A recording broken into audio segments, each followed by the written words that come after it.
Toy izao ndray avana ny teny zaraina zay omena antsika anio.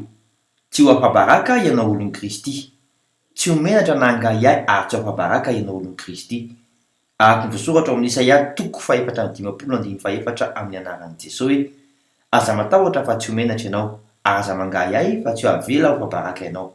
Fa ho adinonao ny henatry ny fahatanoranao ary tsy ho tsaronao intsony ny tondromaso fon'ny mpitondra tena. Satria izy no vady sady mpanavitra anao.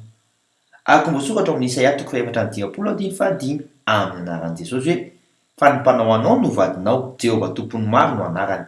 Ary ny Ray Masin'Israely no mpanavitra anao, Andriamanitry ny tany rehetra no anarany. Ray mandrakizay koa no anarany.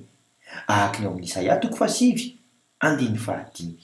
amin'ny anaran'i Jesosy hoe: fa zaza niteraka ho antsika, zazalahy no omena antsika, ary ny fanapahany dia eo antsorony, ary ny anarany atao hoe Mahagaga, Mpanolon-tsaina, Andriamanitra mahery, Ray mandrakizay, Andrian'ny fiadanana.